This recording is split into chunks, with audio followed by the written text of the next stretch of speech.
Es un gusto conversar hoy ante la audiencia de cambio con Eduardo Pizarro León Gómez, uno de los grandes expertos en el tema militar y del conflicto armado colombiano. Eduardo es sociólogo de la Universidad Nacional, con posgrado en Ciencias Políticas de la Universidad de los Andes, maestría y doctorado en Relaciones Internacionales del Instituto de Estudios Políticos de París y profesor de la Universidad Nacional. Pero además de académico, Eduardo ha sido 3 veces víctima del conflicto. Hijo del almirante Juan Antonio Pizarro y de Margot León Gómez de Pizarro, Eduardo es hermano de Carlos Pizarro León Gómez, quien fue jefe del M-19, y tuvo 2 hermanos más que también fueron guerrilleros, Nina y Hernando. Es decir, que de los 5 hijos del almirante y de Margot, 3 fueron guerrilleros y 2 de ellos fueron asesinados a raíz del conflicto. Y a Eduardo casi lo matan las FARC a fines del 99 en un atentado en Bogotá. De manera que no hay nadie con más experiencia y conocimiento que Eduardo Pizarro León Gómez para hablar de la guerra y de la paz en Colombia y de la política de seguridad de este gobierno, si es que la hay.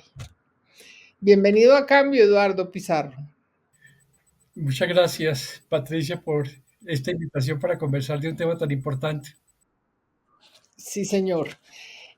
Hace un poco más de año y medio, en una entrevista para Cambio, eh, tú me dijiste que la política de paz total del gobierno se caracterizaba por la improvisación, que estaba pésimamente diseñada y que si no se rectificaba el conflicto podría agravarse. ¿Tú crees que a estas alturas esa política se ha rectificado? Yo creo, Patricia, que lejos de avanzar hacia la paz, el conflicto se está agravando en todo el territorio nacional. Hay enormes dificultades para avanzar con el Ejército de Liberación Nacional, que era, sin lugar a dudas, el pilar fundamental de la paz total. Y en este momento nos encontramos con dificultades para reiniciar el proceso de negociación y llegar a acuerdos, no papeles firmados, sino cosas sustanciales que permitan una disminución de la intensidad del conflicto con el ELN. En pleno siglo XXI, hace pocas semanas, destruyeron sistemáticamente redes de conducción del petróleo, produciendo daños ambientales que son increíbles que una organización progresista pueda realizar. Y por otra parte ha habido acciones donde han perdido la vida soldados, suboficiales y oficiales en un número muy alto. Y obviamente con los otros dos grupos, el grupo disidente de las FARC y el grupo reincidente de las FARC también existen otras dificultades sobre las cuales podríamos conversar. Y luego con los grupos más de carácter criminal. Como tú sabes, Patricia, en estos momentos hay 9 mesas de negociación, algunas activas, otras no activas, 9 mesas de negociación. Complejo, tablero para un gobierno. Sí. A veces da la impresión, o a mí me da la impresión, de que el presidente Petro pueda estar muy molesto con el ELN, con las disidencias de las FARC y con la nueva Marquetalia, pensando quizás que no hay derecho que esos grupos a los que él probablemente consideraba cercanos, tanto desde el punto de vista político como del hecho de que como él en un momento dado creía en la toma del poder por las armas, le estén torpedeando su bandera principal, que es la de la paz total. Y tal vez él pensó que era difícil negociar, era fácil negociar con ellos y ha resultado dificilísimo. ¿No tienes la misma percepción? ¿No crees que de pronto ahora comencemos a ver a otro Petro, el Petro guerrero? Sí, no, tienes toda la razón, Patricia. Tú recuerdas que Gustavo Petro, pocas semanas antes de ocupar la Casa de Nariño, había planteado que en 3 meses el ELN ya habría abandonado las armas. Fue un exceso de optimismo, de pensar que el ELN iba a ser un fácil actor de negociación y no lo fue, y tampoco lo han sido los dos grupos herederos de las FARC. Y yo personalmente creo, y vale la pena que lo conversáramos, si el tema de la toma militar del Plateado en el sur del Cauca hace pocos días significa un viraje profundo en la política de paz del actual gobierno y el gobierno Petro va a retomar el modelo de negociación del presidente Juan Manuel Santos de combinar lo que se ha denominado en forma popular garrote y zanahoria, es decir, seguridad y negociación. Y es muy posible que eso es lo que se deriva de la toma del Plateado en el Cauca, un viraje profundo donde el gobierno busca fortalecer su presencia militar e integral en el territorio, una afectación de las rentas ilegales y a su turno continuar con las mesas de negociación. Es posible que estemos retornando al modelo Santos de garrote y zanahoria combinados. Pues ojalá. Sí, realmente esa era la pregunta siguiente que te tenía, si hay si eso significa un cambio en la estrategia militar. Entonces, ¿tú pensarías que esa estrategia del plateado sería replicable en otras zonas? Es una pregunta muy importante, Patricia, por lo siguiente. Ahí la propia revista eh, planteó tres hipótesis. Una, que era un tema coyuntural, un mensaje a los grupos armados que no podían poner en peligro el evento más importante de Colombia en muchos años, la COP16 en Cali. Segunda hipótesis, que era una acción contra el grupo de Iván Mordisco, la disidencia de las FARC, del Estado Mayor Central, por su conducta contra la población civil y el tráfico de drogas. O tercero, que era un viraje global de la política de seguridad de la administración Petro para buscar un mayor control del territorio y una afectación de las rentas ilegales en todo el país. Ese debate está abierto, pero muchos analistas militares, basados en el plan Ayacucho, que las fuerzas militares vienen implementando desde el año 2023 y que está siendo precisado en este año, plantean que se trata de un viraje global de la estrategia de seguridad de la administración Petro, que se trata de un plan piloto para ver cómo se logra recuperar el control del territorio, una mayor presencia de las fuerzas militares y una mayor presencia integral del Estado, por eso fueron varios ministros al plateado, y una afectación de las rentas ilegales para debilitar las finanzas de los grupos que enfrentan con armas al Estado o simplemente que se benefician de las rentas criminales por la vía criminal.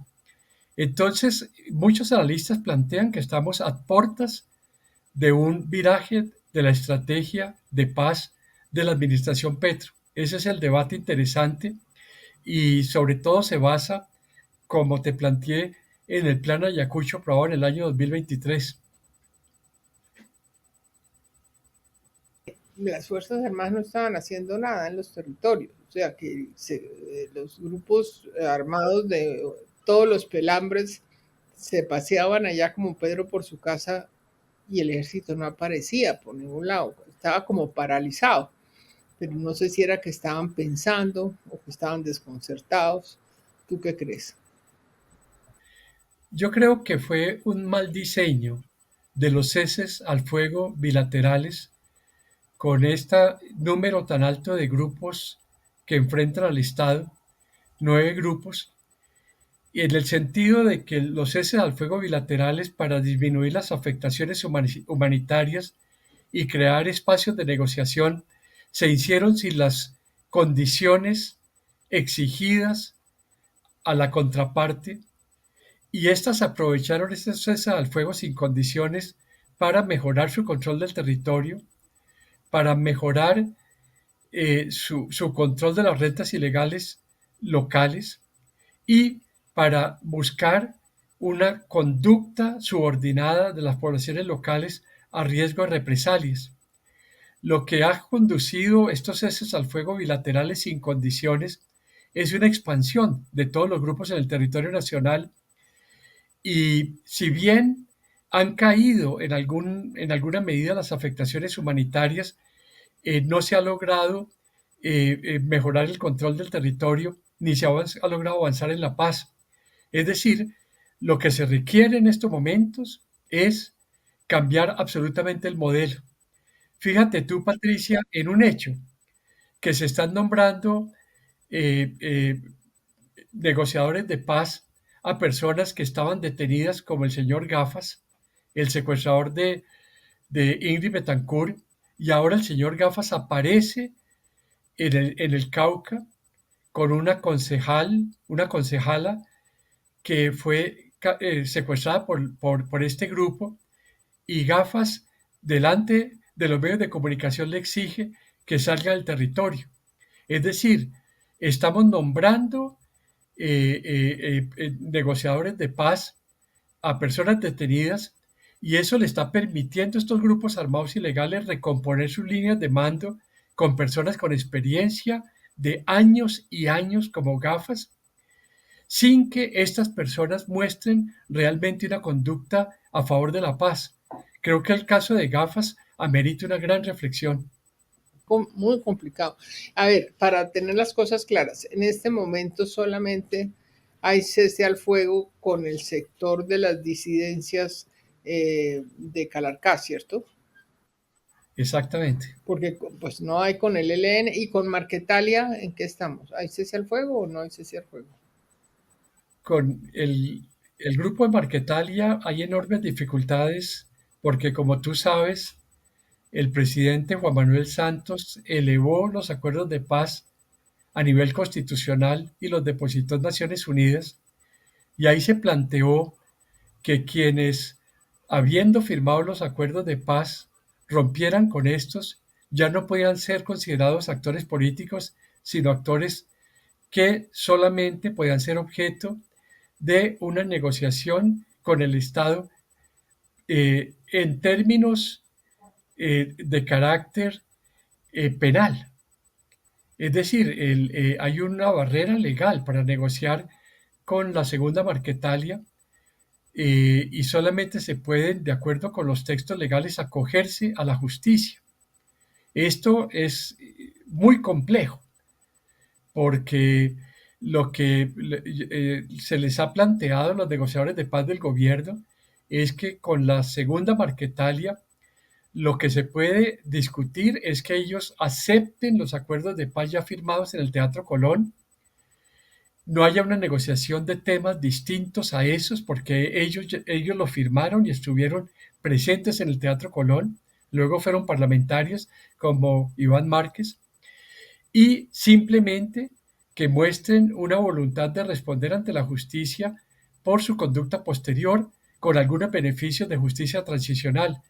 Pero es muy complejo la negociación con este grupo. O digamos que ha habido encuentros entre miembros de la nueva Marquetalia y la delegación del gobierno, encuentros incluso en el territorio nacional, si mal no estoy, se reunieron en Nariño, en Tumaco. ¿Ahí qué pasa jurídicamente? Están...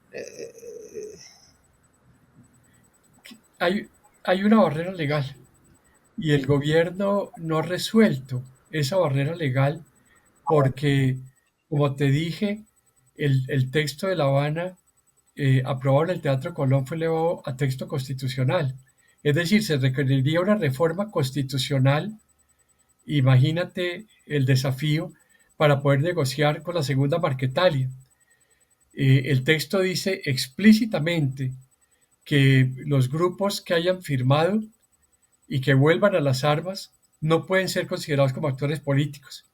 Entonces el negociador nombrado por el gobierno, que es un jurista destacado, tiene que encontrar la fórmula jurídica para poder no negociar en términos de acogimiento simple a la justicia como un grupo delincuencial, sino como un grupo político, pero ese debate jurídico no se ha dado en el Parlamento y se requiere urgentemente. ¿No se ha pactado un cese al fuego con ellos? ¿O sí? Se, se puede pactar un cese al fuego bilateral, insisto, con condiciones serias para el inicio de la discusión, pero hay que superar el desafío legal que no ha sido superado hasta el momento. Pero no se ha pactado hasta ahora, ¿o sí? No se ha pactado, porque esa barrera legal subsiste y es una barrera que muchos consideran insalvable.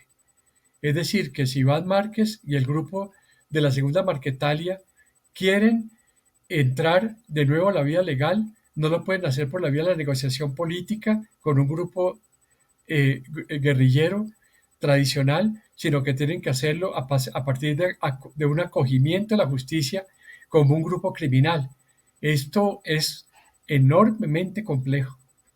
Bueno, entonces en este momento, digamos, el ejército o, o las órdenes que le den a los soldados es, pueden ser las de atacar a todos menos a los de Calarcá, ¿sí? En estos momentos eh, hay con varios grupos ceses al fuego firmados que obviamente le implican a las fuerzas militares una cierta parálisis institucional y dada la experiencia de estos ceses al fuego que han permitido la expansión de los grupos, volvemos un poco al tema inicial. Si después del tema del plateado, la orientación del gobierno Petro es negociar en medio de una ofensiva militar sostenida. Y yo personalmente creo que el gobierno Petro, si quiere obtener resultados, tiene que extender la experiencia del plateado a todo el país y plantearle a todos los grupos que las negociaciones se van a hacer en medio de una ofensiva militar. Es decir, no en medio de ceses al fuego bilaterales mal diseñados, mal concebidos, que están generando una afectación de la seguridad en todo el territorio nacional. Yo creo que estamos muy cerca. Están suspendidos, ¿cierto? La mayoría de Están los suspendidos sí, los ceses al fuego y eso muy probablemente va a ser la tendencia en los próximos ya. meses. Entonces, cuando te entrevisté hace un tiempo, dijiste que las Fuerzas Armadas estaban desconcertadas porque no había una política de seguridad clara. ¿Ahora la hay? ¿Ya ha pasado ese Es, desconcierto? es posible que lo del plateado signifique que ya hay otra orientación del Estado y que las fuerzas militares, después de esta experiencia piloto del plateado, de control del territorio y de debilitamiento de las rentas ilegales, comiencen a utilizar esa experiencia en otras zonas del país y hay un viraje profundo en la orientación de las fuerzas militares en ese sentido. Yo creo que estamos muy cerca de un viraje estratégico. El plan Ayacucho fundamentalmente significa un modelo de control territorial por parte de las fuerzas militares con habían en el pasado las orientaciones de que fuesen conjuntamente actuando la Armada, la Fuerza Aérea, la Aviación, el Ejército y la Policía Nacional.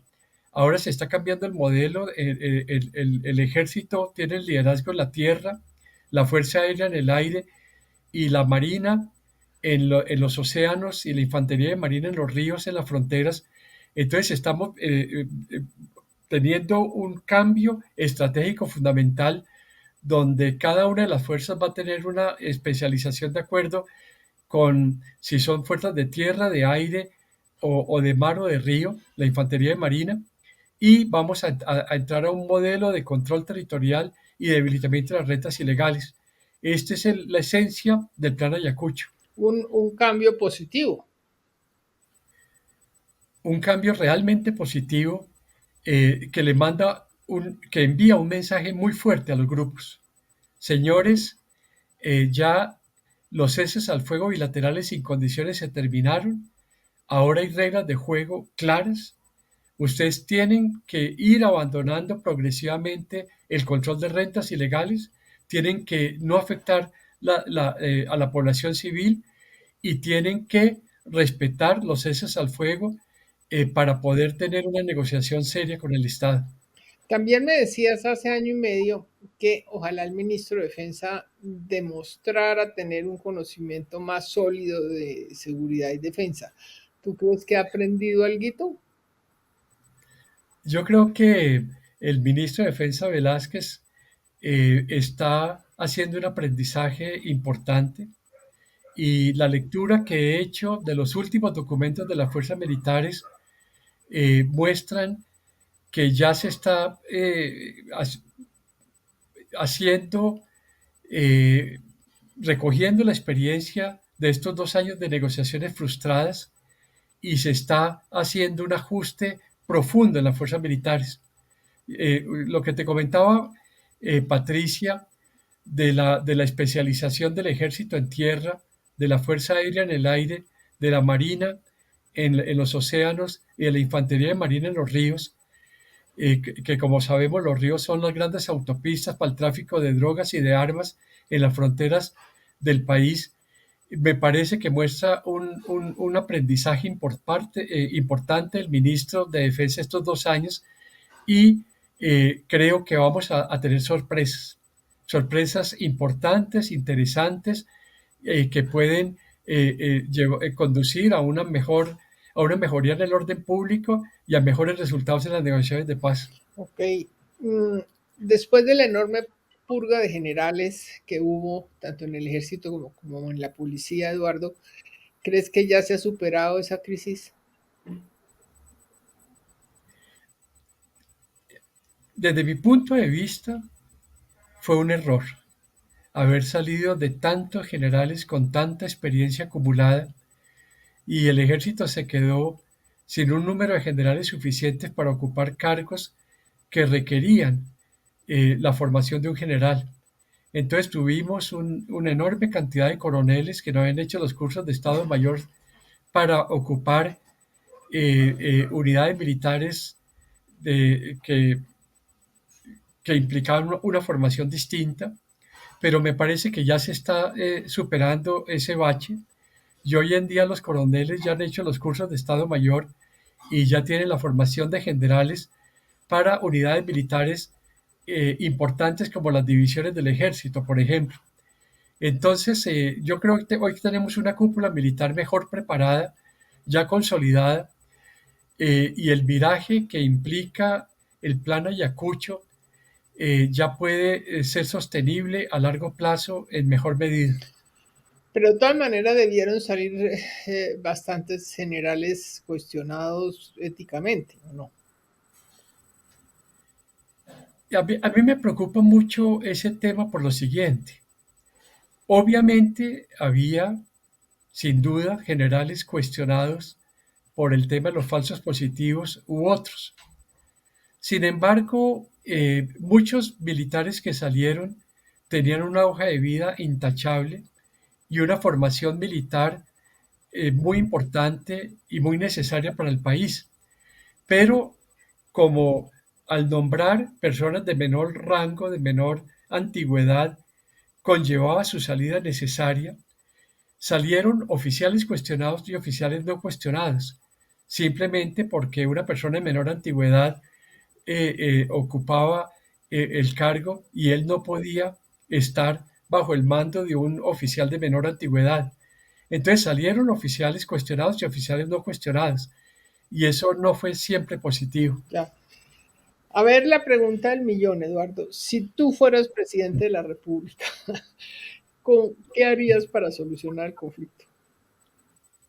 Patricia, yo estoy elaborando en estos momentos un documento eh, que voy a dar a conocer próximamente, en el cual planteo 10 líneas de acción para buscar la paz en Colombia.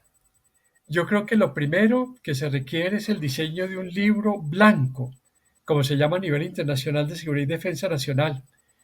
En Colombia Cada gobierno expide una ley de seguridad.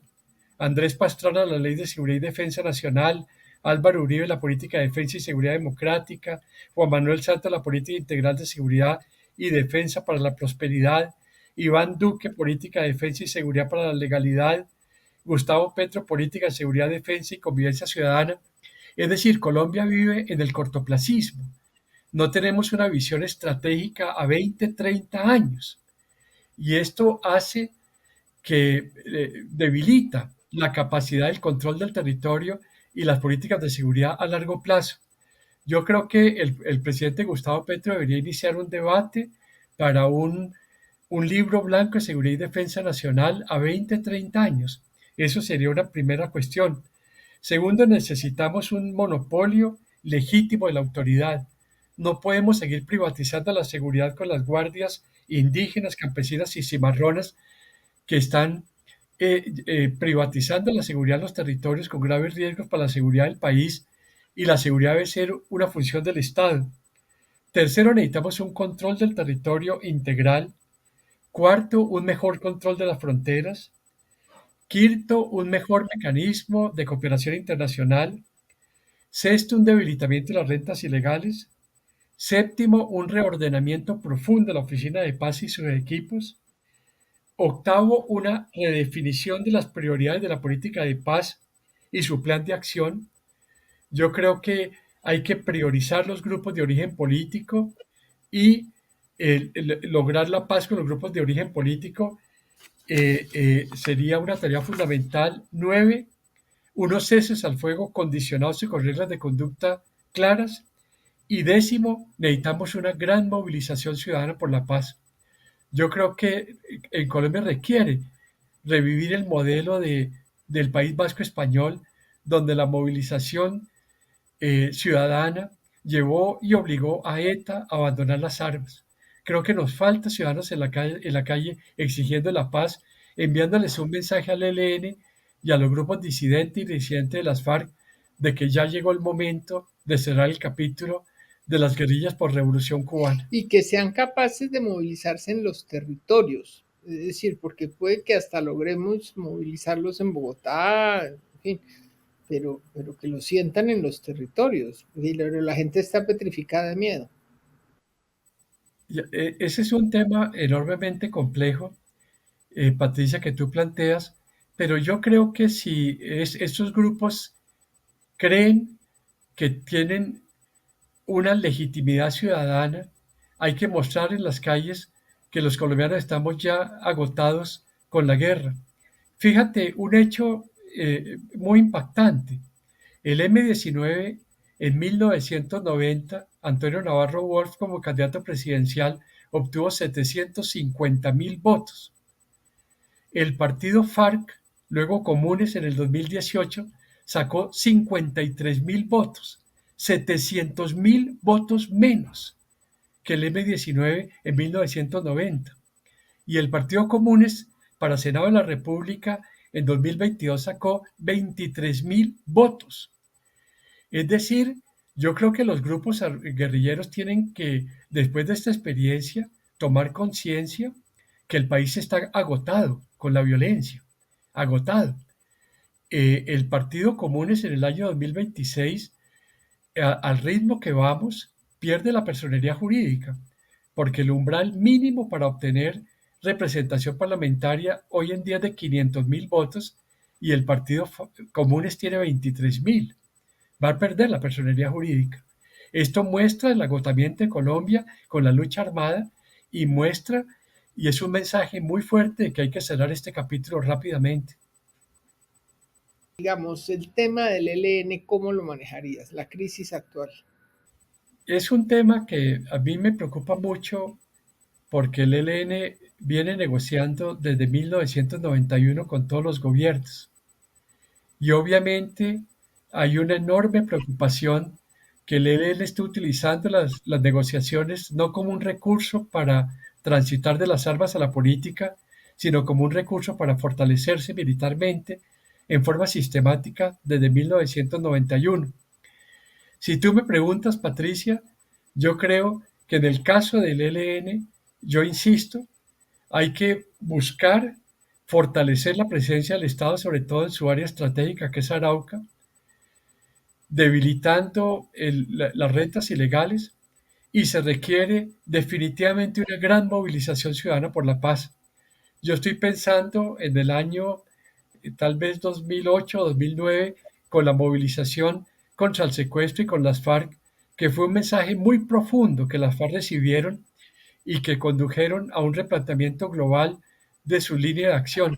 Yo creo que hoy necesitamos una nueva movilización como la de 2009 contra el secuestro, contra la extorsión, contra los delitos que están cometiendo los grupos armados ilegales, para que el grupo ELN reciba un mensaje muy fuerte.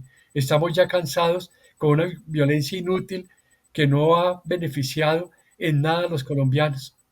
Y yo te diría una cosa, Patricia, de casi 50 años de lucha armada, probablemente lo único positivo que le ha dejado la lucha armada en Colombia ha sido la Constitución del 91, cuando el M-19, el EPL, el Quintil-AME, el PRT abandonaron las armas y participaron en esta constitución política que dejó atrás la Constitución de 1886 y que es una de las constituciones más progresistas del mundo.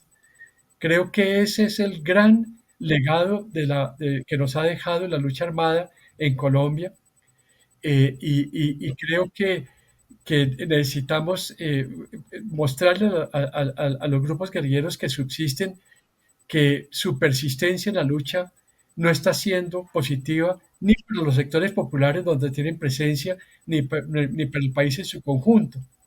Te doy un solo dato.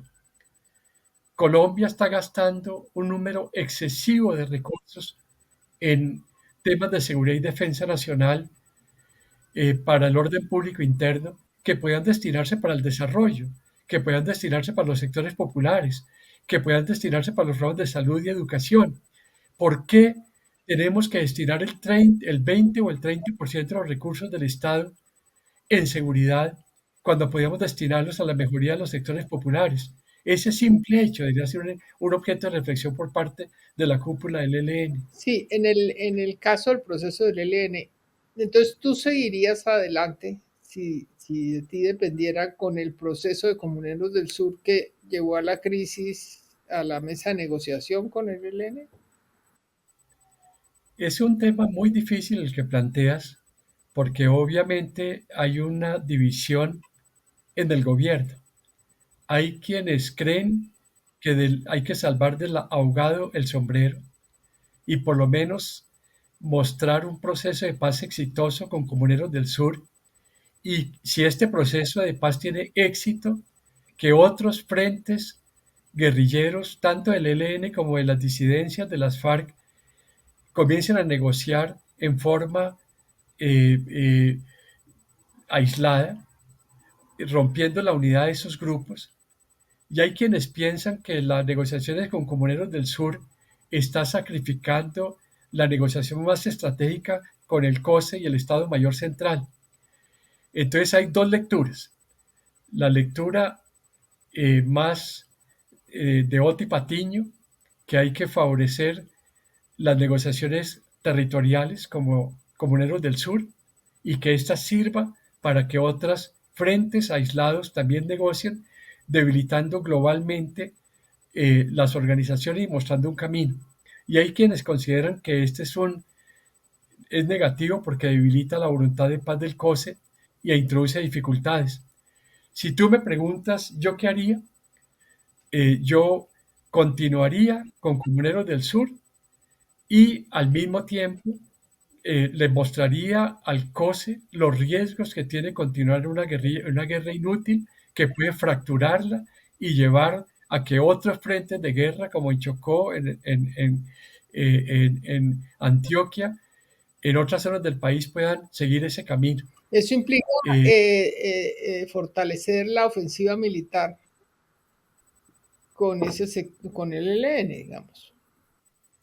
Implica fortalecer la acción militar manteniendo abiertos los canales de negociación, pero al mismo tiempo seguir fortaleciendo las bases territoriales como planteó Patiño. Es decir, es una combinación de estrategias de negociaciones territoriales con los frentes de guerra que muestren voluntad, porque fíjate lo que ha pasado con el Estado Mayor Central. Se rompieron las negociaciones con Iván Mordisco, pero se mantienen las negociaciones con Calarcá. Entonces hay que combinar con mucha inteligencia negociaciones parciales con negociaciones globales y combinado con una mayor presencia del Estado y de las fuerzas militares en todo el territorio. Como hubieran dicho los comunistas de antaño, la combinación de todas las formas de lucha. Exactamente, esa sería la definición ya desde el Estado. Óyeme, dicen las malas lenguas que Antonio García, jefe del ELN, y Iván Márquez de la Nueva Marquetalia están de nuevo mejores amigos. ¿Cómo ves el tema de la paz con la Nueva Marquetalia? ¿Es posible hacer, pues ya me dijiste que tiene todas esas dificultades legales, pero es posible hacer aproximaciones con ellos si hay esa relación tan estrecha con García? Sí, una de las grandes preocupaciones que tenemos todos es el tema de la frontera con Venezuela. En la sexta conferencia del ELN, el ELN se autodefine como una guerrilla binacional que tiene una función revolucionaria en Colombia y a su turno una función de protección de la revolución bolivariana. Y me preocupa mucho que tanto el ELN en Arauca como la segunda Marquetalia, con presencia también en territorio venezolano, comiencen a verse a sí mismas como guerrillas binacionales más destinadas a la protección de la revolución bolivariana que a la revolución en Colombia, y por consiguiente que eso lleve a estos dos movimientos a pensar que su función es de persistir en armas frente al riesgo de una intervención de Occidente contra la revolución bolivariana. Y eso evidentemente afectaría mucho las posibilidades de la paz interna en Colombia. Sí. Bueno, ¿y el clan del Golfo qué? Me parece enormemente difícil referirme a ese tema por una razón simple.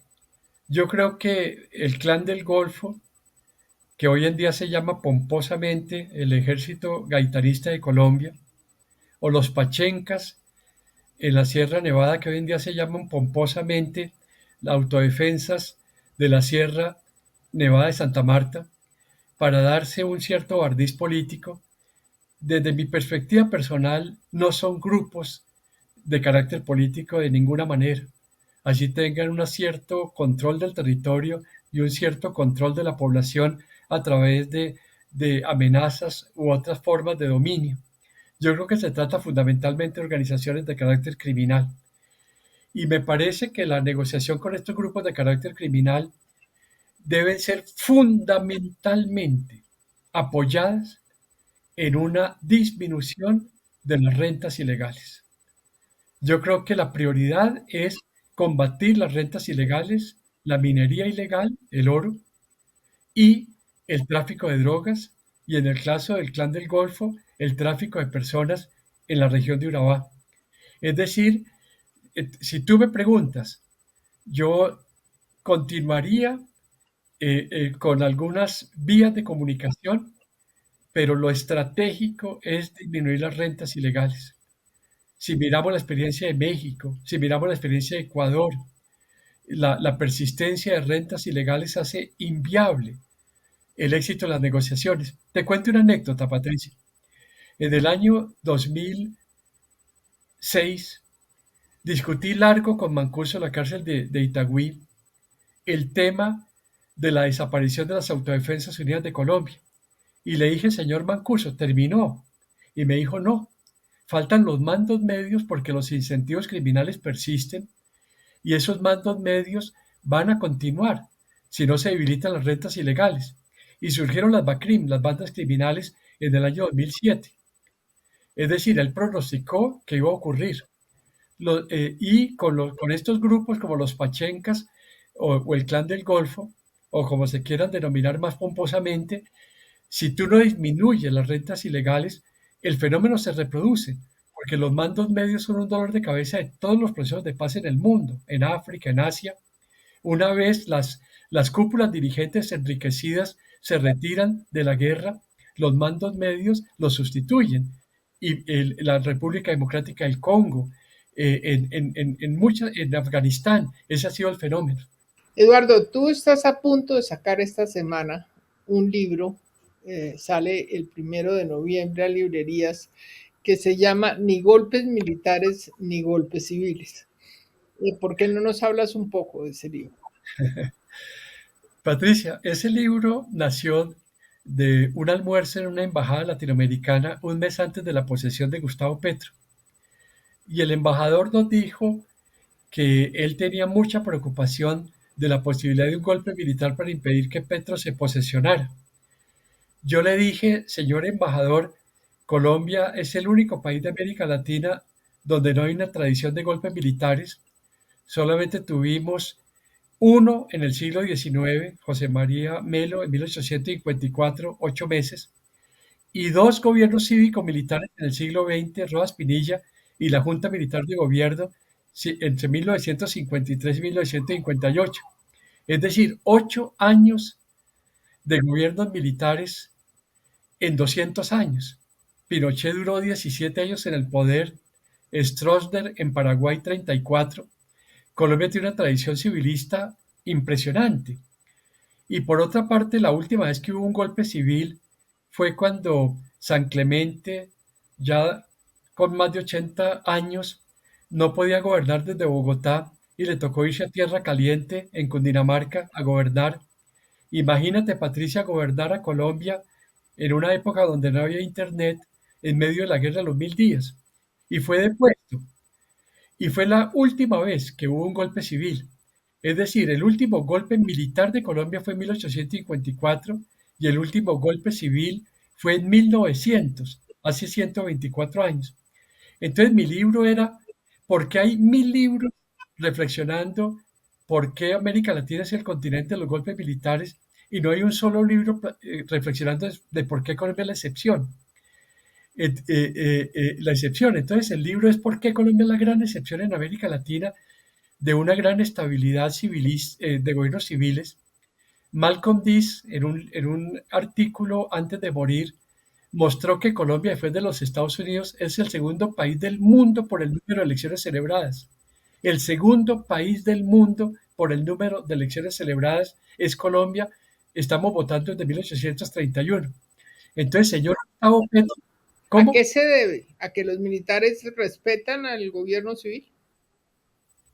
No, no te voy a ahorrar la lectura del libro, eh, pero la verdad es que es un debate muy importante ahora que Petro plantea el riesgo de un golpe de Estado, porque primero los militares, yo lo sé, porque soy muy cercano como conferencista en diferentes instancias de las fuerzas militares, se sintieron muy molestos porque su gran orgullo es la tradición civilista de las fuerzas militares.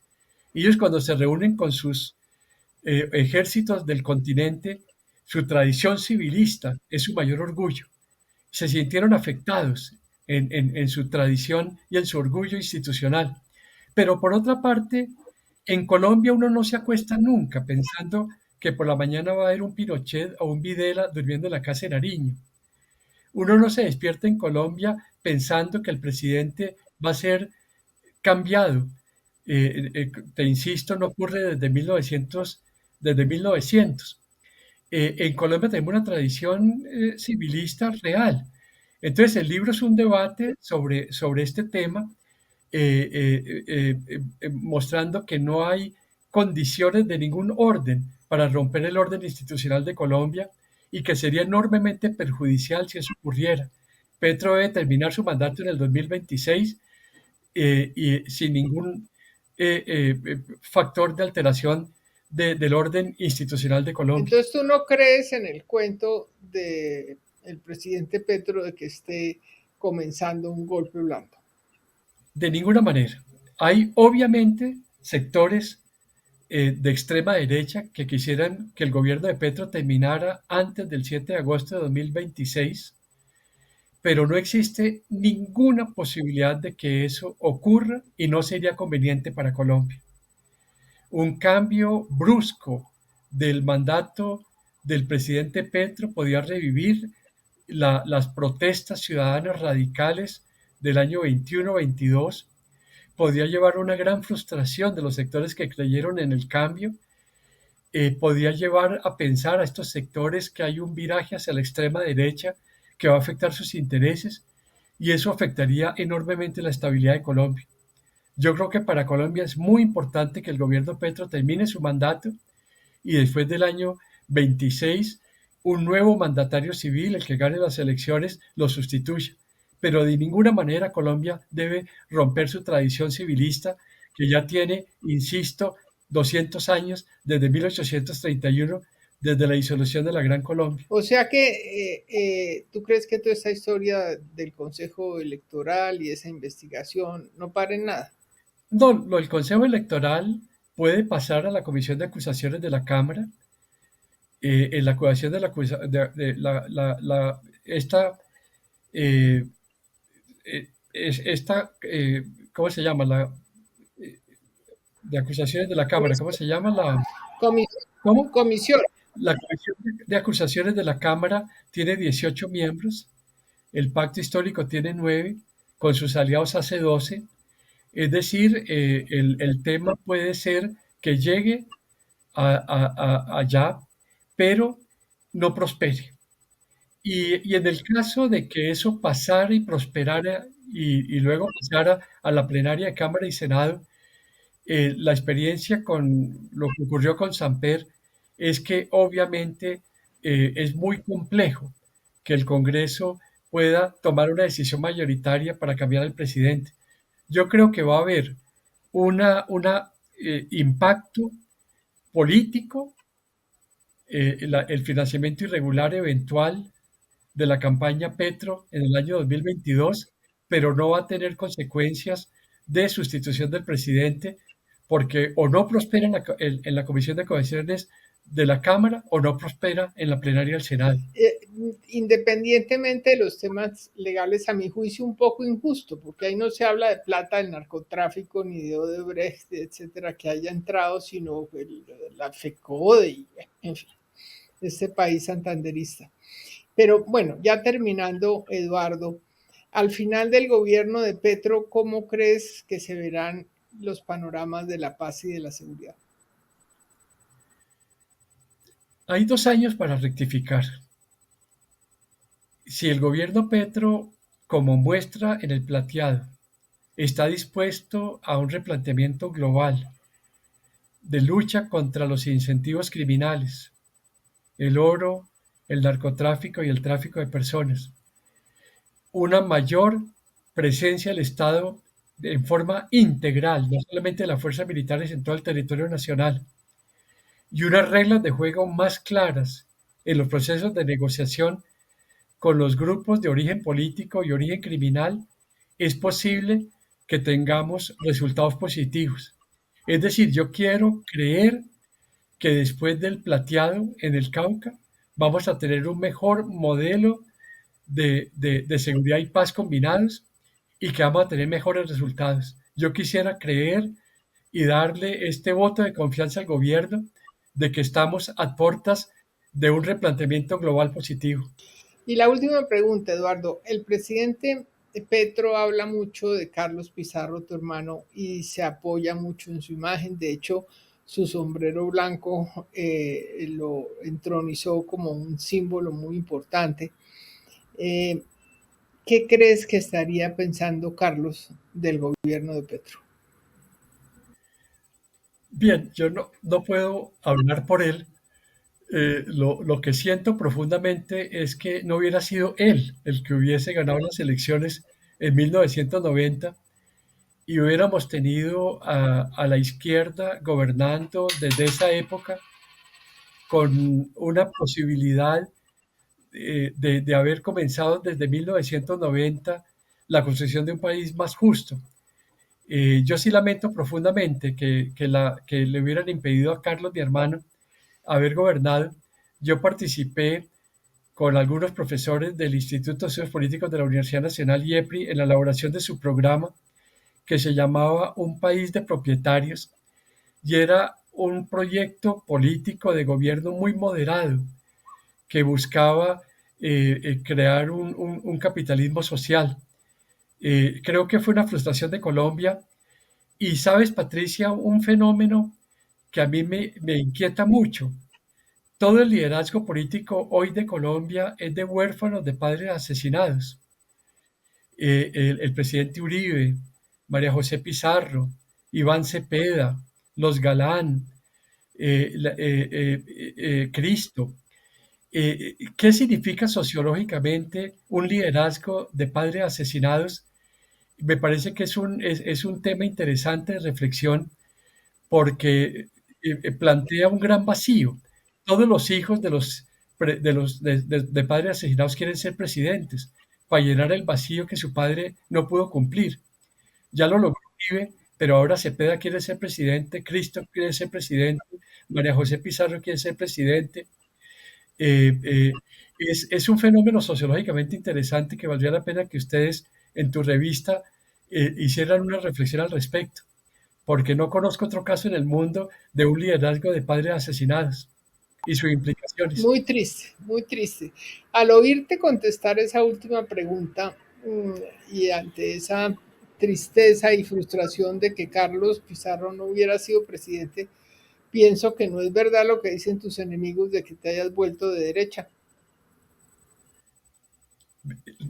No, yo soy un socialdemócrata convencido y convencido por una razón, porque ante el fracaso de los gobiernos radicales, hoy en día ni Rusia, ni China, ni Corea del Norte, ni Cuba son un modelo de sociedad, y ante el fracaso del neoliberalismo, me parece que los regímenes más exitosos del mundo son los regímenes que combinan un capitalismo de rostro humano con eh, unos gobiernos reformistas avanzados.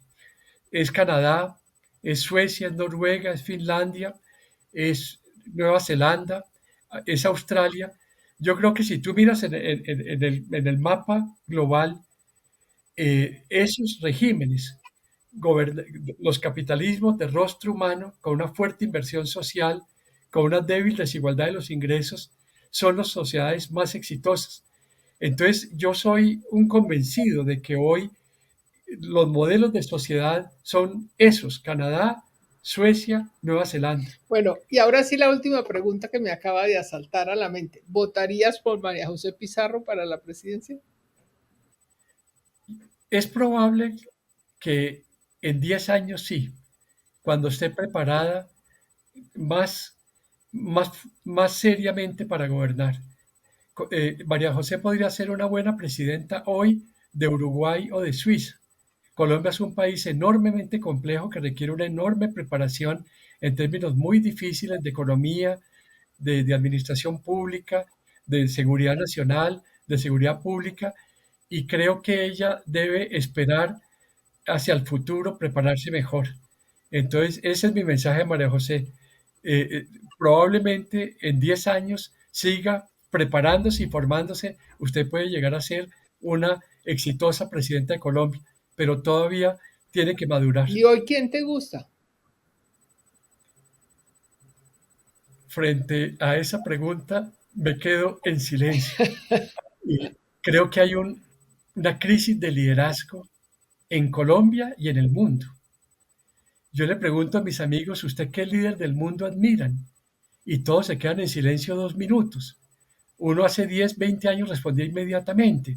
Hoy en día le cuesta trabajo responder que el líder del mundo le merece una admiración real.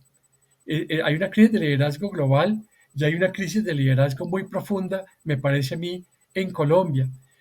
Creo que hay un vacío de liderazgo.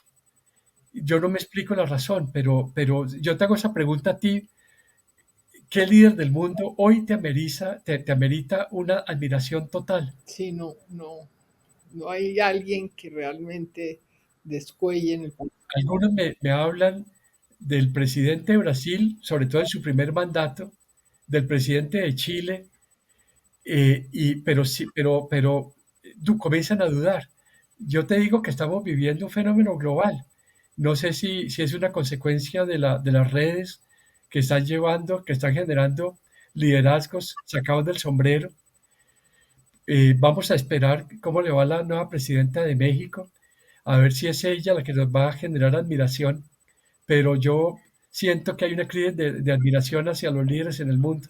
En estos días oí a gerente o presidente de Cifras y Conceptos en diálogo con María Jimena Duzán diciendo que hay como 60 candidatos en Colombia, o personas que Tenemos, aspiran a ser candidatos. tenemos 34 partidos políticos con personería jurídica. Yo no conozco ninguna democracia que funcione con 34 partidos. Es imposible generar mayorías parlamentarias y sacar leyes de buena calidad. Y 34 partidos significa una fragmentación del liderazgo político enorme. Ese fenómeno de tener 40 o más precandidatos presidenciales es un ejemplo de la ausencia en Colombia de un proyecto de sociedad que nos cohesione.